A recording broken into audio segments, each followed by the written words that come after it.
Kerja begitu keras untuk mendapatkan bola. Pastinya akan menerima cabaran daripada Leandro. Dan Aiman kali ini. Arif Aiman. Bagaimana peluang itu? Acrobatic.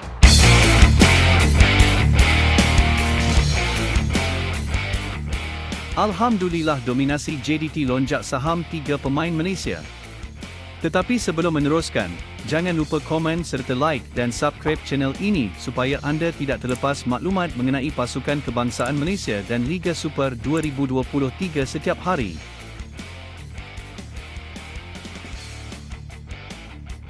Perkembangan positif pasukan bola sepak Johor Darul Tazim, JDT, menyaksikan 3 pemain tempatan menerima kesan yang cukup memberangsangkan dari sudut nilai pasarannya.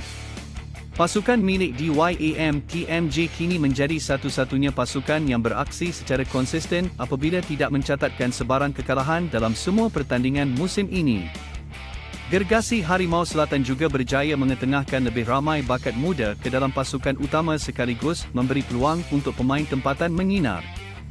Perkara ini telah memberi kesan yang cukup luar biasa kepada kemajuan pemain JDT untuk terus memastikan persaingan pemain tempatan dan import berlangsung secara sihat. Terdapat 3 orang pemain tempatan yang menjadi tunjang utama pasukan di bawah kendalian Thanos Solari sekaligus memastikan dominasi JDT tidak tergugat.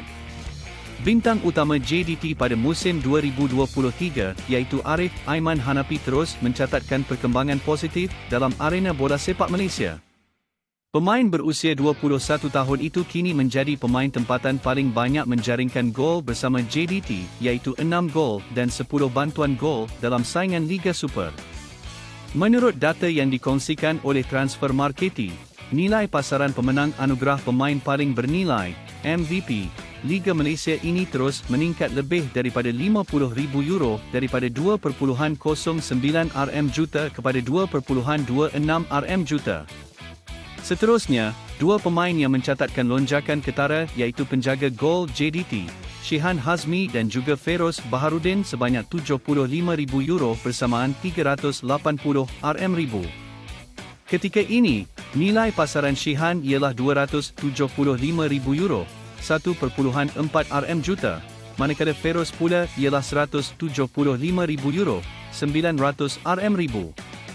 Antara muka lain yang turut mencatatkan peningkatan ialah perancang tengah berbakat, Hong Wan, 1.13 RM juta, Matthew Davis, 2.09 RM juta, dan Endrick, 1.4 RM juta.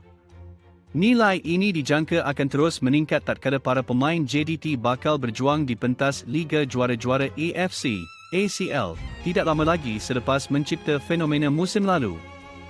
Bagaimana menurut anda? Silahkan berikan komenan anda di kolom komentar.